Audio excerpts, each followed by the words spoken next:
So well, anyway, so now we go to question number three, and the question is idealism and the soul. One of the great problems in philosophy is the mind-body problem. Many Christians take a dualist position on the nature of men. Mike, you have argued for a different position based on idealism. Could you explain that position and how can that help us to understand topics like the soul and the afterlife? And this is again talking on behalf of my Latin American community. Many, if not, well, maybe 90% or maybe let's say 80%. Let's give this a bit more room.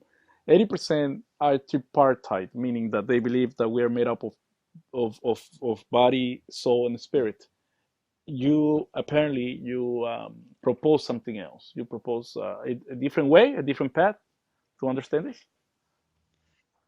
Yeah, we would understand it more of the term would be epistemic distinctions, and there it's more like a good analogy would be to explain an epistemic distinction would be the difference between the river and a whirlpool that would show up in the river. Mm. Sure, you could recognize there's a whirlpool, but there's really no definitive line where the river stops and the whirlpool begins. The whirlpool is a part of the river, Mhm. even though it's slightly different or something. Not in an epistemic distinction, the lines are, I guess you could say, a little bit more blurry. Mhm. So to explain what we're talking about here, if you're a materialist, you say there is no such thing as soul or spirit.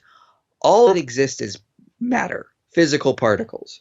If you're a substance dualist, you say, well, there is matter, but there is also a mind. There are two substances, mind and matter.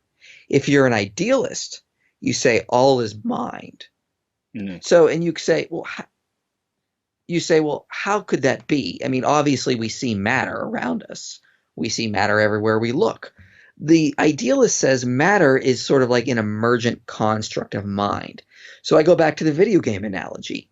In a video game, there's an entire world that the character can run through, but that's all emergent from code. Mm. It's all really just code, even though it gives the appearance that there's sort of like this material reality there. The idealist is saying something very similar. What everything we experience is a product of mind. So look around you right now. Everything you see is visual perceptions. It's what we would call qualia. You see colors, you see shapes. If you touch something, you can have a sensation, you hear sounds. But these are all called mental phenomena. Mm. So all of them, the things we experience, are mental phenomena. And that's important because if all that exists is mind, what we would expect that everything we experience would be mental phenomena, not some sort of other substance we're interacting with. So the idealist just sort of appeals to the basic facts of experience. What we're experiencing is qualia, sight, sounds, sensations, smells, but all of these are mental in nature. These are things that are sort of like mental properties of sort of a world. Color doesn't exist in the objective world beyond mind because what really exists in reality is different wavelengths Mm. that sort of hit the retina of the eye, and then these chemical reactions go through, and somehow color emerges in the brain, is what we're told. The idealist says, cut all that out. There's color, we experience it, and that's mental. So all that we have to posit is a mental reality, analogous, once again, to a video game. Mhm. It's just like when you mentioned the retina, um, that we see color because of the retina, how the retina sees it, or the retina receives the bouncing photons from the object. Um, it says just like people who are colorblind, there's something wrong with the retina. It doesn't mean that there's no color there, but just the information is not getting to their eyes. Would that be it? Exactly. Mm. It's an information deficiency. Hmm. And if you have a video game, if you enter a video game where the code has not been programmed right, you can have deficiencies as well. And likewise, that's what the idealist would say when there's brain damage or there's someone who is colorblind. Very similar. So regarding the soul, so how does this affect the soul? Um, So think of it like this. What depends on what we mean by the soul, mhm, because there are some theologians who use the term or the phrase a soul building theodicy. mhm, Now, if the soul is being built, that implies something different. So what I do as an idealist is I draw these different distinctions. I say that you and I are different conscious agents. So we experience reality as sort of these conscious agents, and then each conscious agent has their own soul. And a soul would be your personality, your dreams, your hopes, your emotions, your thoughts, your fears, your worries, and that changes over time. That's built up over time. You're because you've developed new memories. mhm. Your soul is different today than it was yesterday, and it will be different tomorrow. So your soul sort of evolves over time, but underneath the soul is still a conscious agent that the soul is contingent upon, that is sort of building the soul up. So I draw a slight distinction between the soul and the mind. You have a mind and you're building a soul over time. And that would be consistent with a substance dualist view as well, I would say. Mm. Yes, amiga, and you're right. This is interesting when you say that the soul. We all have a soul, yet our soul keeps on evolving in the sense that as long as we're living, new new experiences shape the soul, but Right. it doesn't And diminish it, and it doesn't in a sense improve it as well. It's just a soul, but within this soul there's the soul is full of all these experiences and life events that have shaped the soul. right. And to think about in terms of how this relates to idealism, what I remind people of is to give them a simple thought experiment. If you look at some object in your room, well, let's say you have an apple in your hand. Mm. Could you describe to me the apple without properties? The answer is simply no. You're going to describe it as green. You're going to describe it as hard. You're going to describe its shape. You're going to describe how it might taste or smell. But these are all mental phenomena. If you take away all of the mental phenomenon of the apple, what is left? Well, nothing. All Nothing, that yes. you can describe it by is through mental properties, color, taste, smell, sensation, and these are all mental. So the idealist simply says that's all that is out there. It's just simply the mental reality that we're all experiencing. Mhm. You have different minds, you and we're all experiencing a mental reality. We don't have to posit another substance that we would call matter.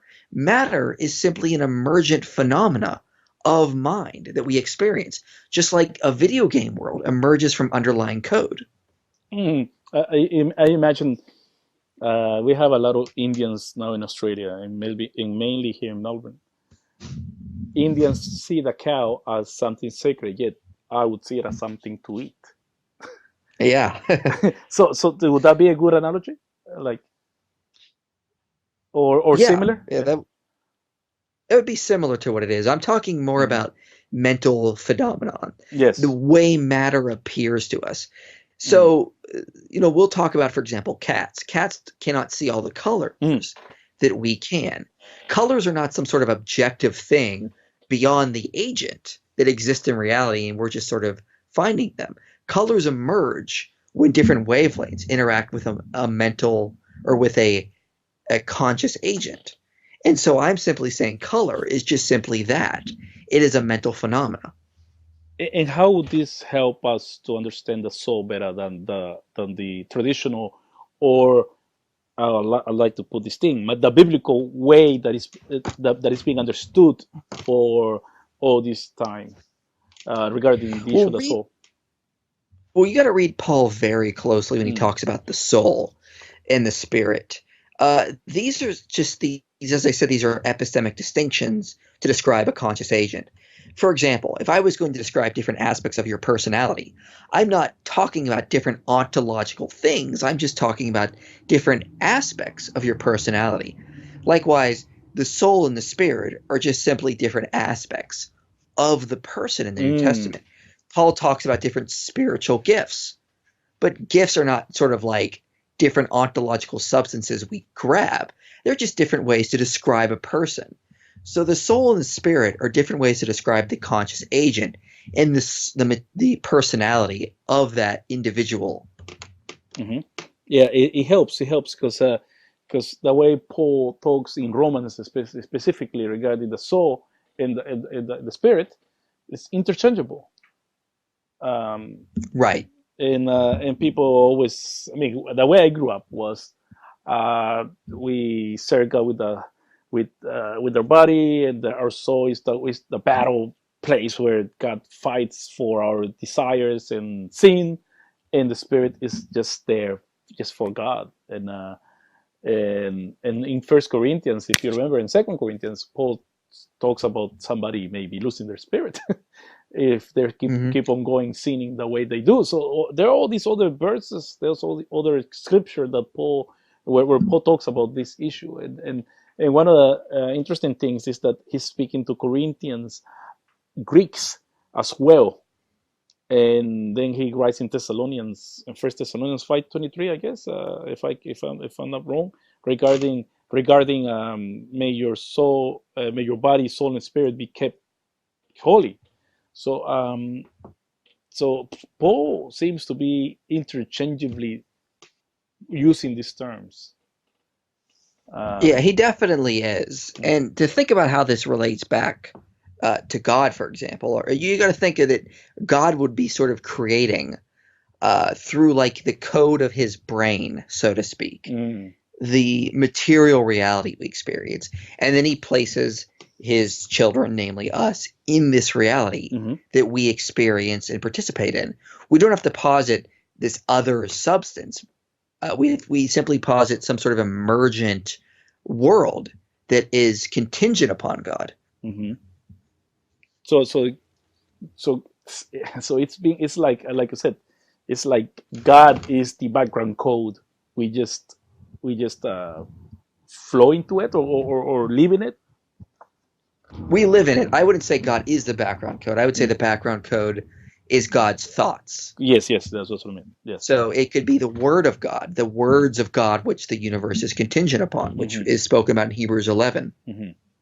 No, this is thank you for the answer, because this is something that, like I said, is something that is not talked about with among the Latinos, and also I would guess it's also like a debate within philosophers.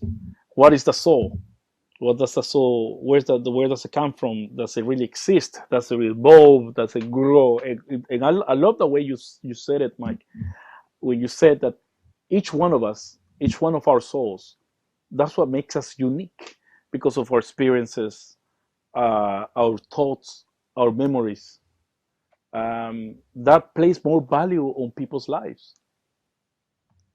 Right. We lost my mother-in-law to almost a year and a half ago, and my father-in-law is trying to move on.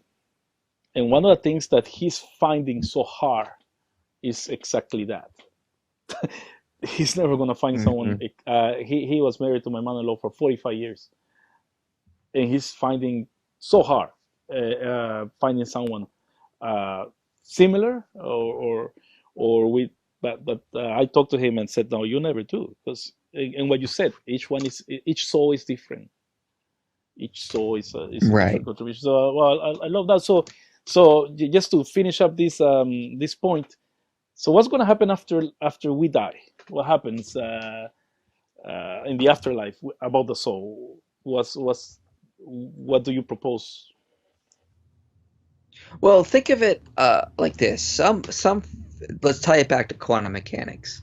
Some physicists and biologists have argued that the mind, the brain itself, is sort of quantum computing. Now, in quantum mechanics, there's something called entanglement, which says that different quantum particles, are still entangled together. And so the information between them sort of travels instantly. They're still connected, even though they could be separated by what appears to be great distances in space.